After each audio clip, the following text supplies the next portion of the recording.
நேரு மகன் முதல் ஜெயக்குமார் மகன் வரை வரிசையாக களமிறங்கும் விஐபி வாரிசுகள்.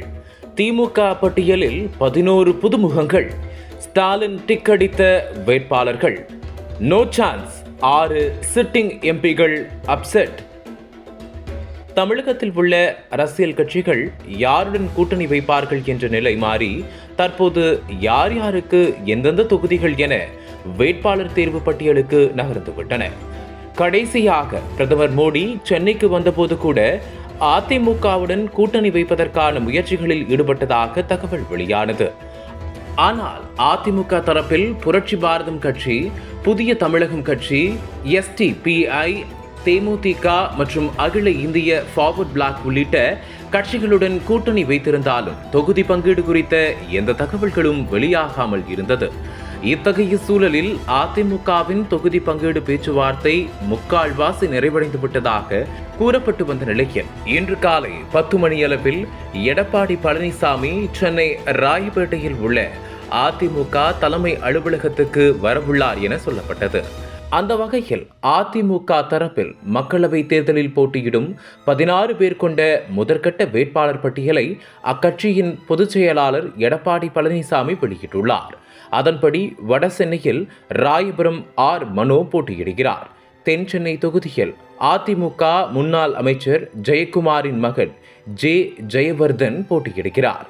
கடந்த தேர்தலில் ஜெயக்குமார் தனது மகன் ஜெயவர்தனை சென்னை மாநகராட்சி மேயராக்க முயற்சிகளை மேற்கொண்டு வந்த நிலையில் தற்போது அவருக்கு MP சீட் வழங்கப்பட்டுள்ளது. தொடர்ந்து காஞ்சிபுரத்தில் ராஜசேகர், அரக்கோணத்தில் AN விஜயன், கிருஷ்ணகிரியில் ஜெயபிரகாஷ் உள்ளிட்ட 16 வேட்பாளர்கள் அதிமுக சார்பில் போட்டியிடுகின்றனர். அதிமுக தலைமையிலான கூட்டணியில் தேமுகவுக்கு 5 இடங்கள் ஒதுக்கீடு செய்யப்பட்டுள்ளன. புதிய தமிழகம் மற்றும் STPI கட்சிகளுக்கு தலா 1 இடம் ஒதுக்கீடு செய்யப்பட்டுள்ளது. மேலும் அதிமுகவின் முதற்கட்ட வேட்பாளர் பட்டியலில் மத்திய சென்னை தொகுதி விடப்பட்டுள்ளதால் அந்த தொகுதி தேமுதிகவுக்கு ஒதுக்கப்படும் என எதிர்பார்க்கப்படுகிறது. மேலும் தேமுதிக சார்பில் விருதுநகர் தொகுதியில் போட்டியிட விஜய பிரபாகரன், கள்ளக்குறிச்சியில் போட்டியிட LK சுதீஷ் ஆகியோர் சார்பில் விருப்ப மனு பெறப்பட்டுள்ளது. இது ஒருபுறம் இருக்க, திமுகவை பொறுத்தவரை தனது கூட்டணி கட்சிகளுடனான தொகுதி பங்கீட்டில் யார் யாருக்கு எந்தெந்த தொகுதிகள் என ஏற்கனவே இறுதி செய்யப்பட்டுள்ளது. அதேபோல் திமுக சார்பில் தேர்தல் அறிக்கை தயார் செய்ய குழு ஒன்று அமைக்கப்பட்டிருந்தது. தூத்துக்குடி MP கனிமொழி தலைமையிலான அந்த குழு நேரடியாக தொகுதிகளுக்கு சென்று மக்கள் மற்றும் சிறு குறு வணிகர்கள் கருத்துக்களை கேட்டு திமுகவின் தேர்தல் அறிக்கையை தயார் செய்துள்ளது.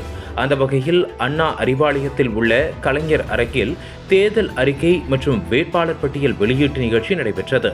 அதில் கனிமொழி சார்பில் உருவாக்கப்பட்ட தேர்தல் அறிக்கை முதல்வரிடம் சமர்ப்பிக்கப்பட்டது. அதை முதல்வரும் திமுக தலைவருமான MK ஸ்டாலின் வெளியிட்டார். இத்தகைய சூழலில் திமுக போட்டியிடும் 21 தொகுதிகளிலும் யார் யாருக்கு வாய்ப்பளிக்க வேண்டும் என்று திமுக தலைமை பல்வேறு கட்டங்களாக ஆலோசனை நடத்தியது. மாவட்ட செயலாளர்களிடமும் கருத்து கேட்கப்பட்டது. இதையடுத்து தற்போது இறுதி செய்யப்பட்ட 21 பேர் கொண்ட வேட்பாளர் பட்டியலை MK ஸ்டாலின் வெளியிட்டார். அதில் தென் சென்னை தொகுதியில் தமிழச்சி தங்கபாண்டியன் போட்டியிடுகிறார். மத்திய சென்னையில் தயாநிதி மாறன், வட சென்னையில் கலாநிதி வீராசாமி, ஸ்ரீபெரும்புதூரில் TR பாலு மற்றும் தூத்துக்குடியில் கனிமொழி உள்ளிட்ட திமுகவின் முக்கிய புள்ளிகள் மீண்டும் அதே தொகுதியில் போட்டியிடுகின்றனர். இதனிடையே திமுக வெளியிட்ட வேட்பாளர் பட்டியலில் இந்த முறை 11 புதுமுகங்களுக்கு வாய்ப்பு அளிக்கப்பட்டுள்ளது. அதில் திமுக அமைச்சரான KN நேருவின் மகன் அருண் நேரு பெரம்பலூர் தொகுதியில் போட்டியிடுகிறார். அடிமட்ட தொண்டர் ஒருவர், ஒன்றிய செயலாளர் ஒருவர் என 2 பேருக்கு வாய்ப்பு அளிக்கப்பட்டுள்ளது. அதைத் தொடர்ந்து தூத்துக்குடியில் கனிமொழி, தென் சென்னையில் தமிழச்சி தங்கபாண்டியன், தென்காசியில் ராணி ஸ்ரீகுமார் என 3 பெண்களுக்கு வாய்ப்பு அளிக்கப்பட்டுள்ளது. மேலும் திமுக வேட்பாளர் பட்டியலில் 2 முனைவர்கள், 2 மருத்துவர்கள், 19 பட்டதாரிகள், 6 வழக்கறிஞர்கள் உள்ளிட்டோர் இடம்பெற்றுள்ளனர். அதில் மருத்துவரான தென்காசி வேட்பாளர் ராணி ஸ்ரீகுமார் பாரம்பரிய திமுக குடும்பத்தைச் சேர்ந்தவர். அவருடைய பெரியப்பாவான துரைராஜ் 2 முறை சங்கரன் கோவில் MLAவாக இருந்தவர் என தெரியவந்துள்ளது. இத்தகைய சூழலில் கடந்த முறை திமுக சார்பில் போட்டியிட்ட 6 சிட்டிங் எம்பிகளுக்கு இந்த முறை சீட் வழங்கப்படவில்லை. அதன்படி தருமபுரி தொகுதியில் எம்பியாக இருக்கும் டாக்டர் செந்திலுக்கு இந்த முறை வாய்ப்பு வழங்கப்படவில்லை.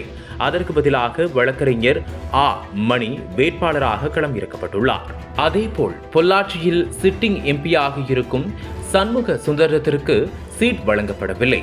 இதற்கிடையில் தஞ்சையை பொறுத்தவரை கிட்டத்தட்ட 6 முறைக்கு மேல் எம்பியாக தேர்வு செய்யப்பட்ட SS பழனி மாணிக்கம், சேலம் பார்த்திபன் மற்றும் மாஜி அமைச்சர் பொன்முடியின் மகனான கௌதம சிகாமணி ஆகியோருக்கு இந்த முறை சீட் வழங்கப்படவில்லை. அதற்கு பதிலாக 11 புது முகங்களுக்கு சீட் வழங்கப்பட்டுள்ளது குறிப்பிடத்தக்கது.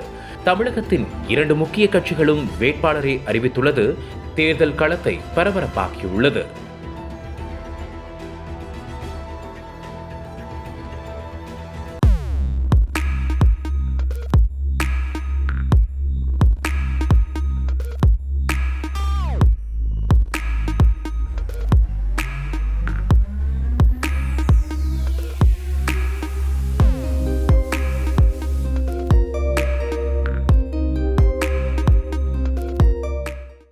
ஆசிரியர்களுக்கு நண்பனாகவும் மாணவர்களுக்கு ஆசானாகவும் திகழும் தேர்வு வழிகாட்டி. ஒவ்வொரு பாடத்திற்கும் அனுபவமிக்க ஆசிரியர்களின் துல்லியமான தெளிவான விடைகள். CNC இருக்கு, தேர்வு பயம் எதற்கு? இது தீரன் பப்ளிஷிங் ஹவுஸ் விற்பனை வெளியீடு. நக்கீரன் டிவிக்கு சப்ஸ்கிரைப் செய்யுங்கள். உங்கள் ஆதரவே எங்கள் பலம்.